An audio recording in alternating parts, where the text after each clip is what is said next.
Good day, family. Good day to you, and I hope you're well. So, on today's video, we're going to be exposing Darwinism. So, let's get straight to it.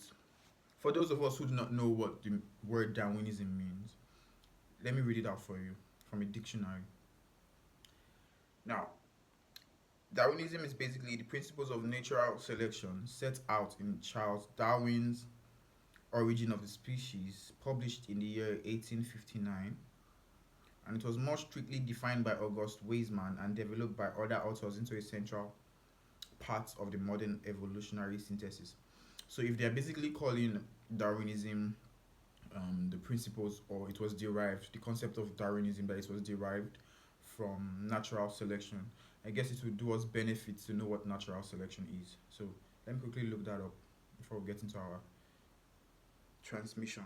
So, also in our Oxford Dictionary, this is how natural selection is defined: a process by which heritable traits conferring survival and reproductive advantage to individuals or related individuals tend to be passed on to succeeding generations and become more frequent in a population, whereas other less favorable traits tend to become eliminated. The difference, the differential survival and reproduction of phenotypes. One of the listed synonyms here that I believe would be, profitable to our explanations onwards is survival of the fittest. So this is one of the synonyms given to Darwinism: survival of the fittest. So quickly, I wrote out some few points. I'm not just going to be beating around the bush. I'm going to go straight to the point. You know, I'm going to be sharing my own opinions, or what I call truth is the truth. Argue in the comments. We need it to grow the channel, but these are the truths.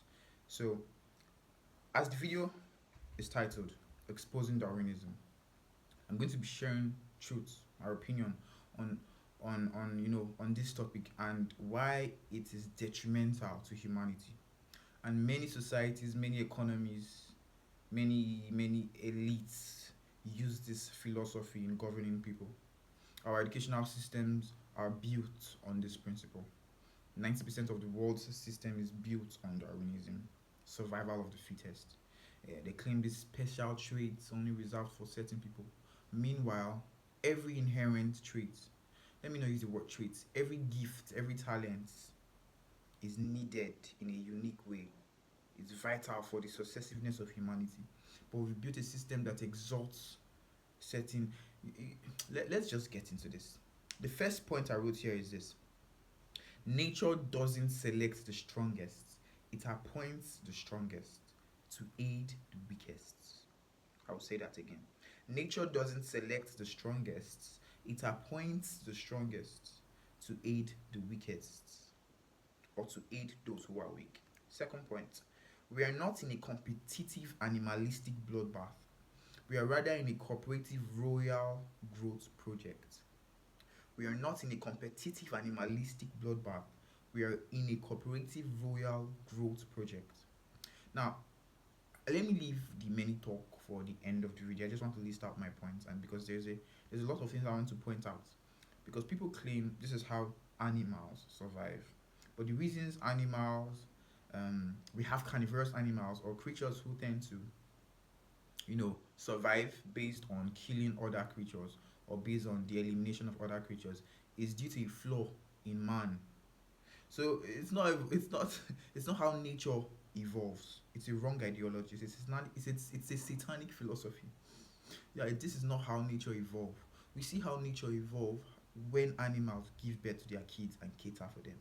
We see how nature evolve when the fruits of trees fall from the branches, decays, the seeds get into the ground, the soil decays, and um, I'm looking for the perfect word. It blossoms rather, or blooms into another tree and continues. So evolution actually copies sacrifice. The one who is strong sacrificing for that which is weak for continuation to occur. So how nature actually work is the opposite of what Darwinism teaches. So we now have to ask ourselves who brought up this concept and why is it like this? And okay, they claim to be observing animals to have come to this point, or I don't really know what Darwin studied to get to this point, but that in itself is a flaw in humans. Animals will be liberated, creatures will be liberated when we ourselves are liberated. How much a folly it is to now look back at a decadence, a depravity that was caused by our fall, our spiritual fall, and then rule our society by it.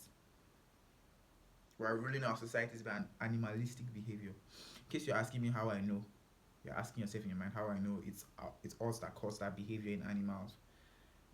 It's another video for another day. It's also in the scriptures.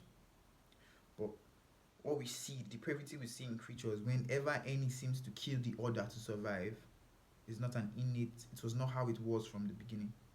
It's a deformation. Now I've gone to explain everything I said I want to explain at the end. So let me just list out the remaining points. Now, my third point was this: in the book of Genesis, the early chapters of Genesis, God said, "Let us." I want us to note the word "us." Let us make man. And when I read this, there was a level of understanding that I got to that says that there is a level of creative ability in men, in us, that remains untapped until we work together and supplement our weaknesses. So there's a dimension in which humanity would cooperate to birth something, and until we cooperate, that birthing for that thing cannot be birthed by individual efforts or survival of the fittest mindset. Fourth point: all men are born with preordained, uniquely designed, people targeted, problem solving talents and gifts. In other words, just try and replay it. I don't want to be repeating them so that the video will not be long. Try and replay it. In other words, strength is truly expressing how well you serve others and solve the problems you were assigned for, not in how well you beat your fellow man to the game of life. Next point: all mankind must now learn to align with nature and not fight against it. Next point: we see the survival of the fittest lifestyle in the animal kingdom because men don't have their shit together.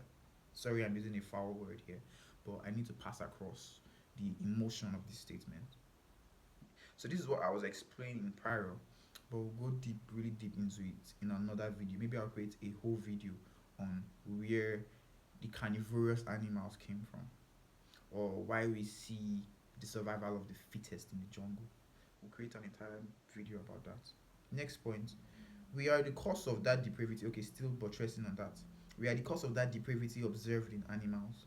How much more a depravity it is to then look back at those we imposed behaviors and derive a philosophy to live and rule nations by. Creatures will be liberated when we are liberated. How do I know we impose those behaviors on them? It's a topic for another day. Like I said, the idea of Darwinism is a satanic philosophy, and its counterpart is complementing the weakness of others. Those who are strong should not even allow, in case you're saying, okay, we are not the one eliminating them, nature is eliminating them by laws. Do not allow nature eliminate them. Your strength was given to you not for yourself, but for the weak, to supplement, because those what we call weakness is simply an ideology. You have not discovered the strength of a person does not make that person weak, and this will affect us as a whole if we choose to only see ourselves as the next or worthy of the next generation, or worthy to evolve, and every other person is just meant to die out. No, that's wrong. It's anti-human. It's anti-biblical. Nature doesn't fight against itself, neither should we. And that's how I ended this. Nature doesn't fight against itself, neither should we. So I hope you are blessed by this transmission. Subscribe to get a notification whenever a new teaching drops. And God bless you. See you on the next video.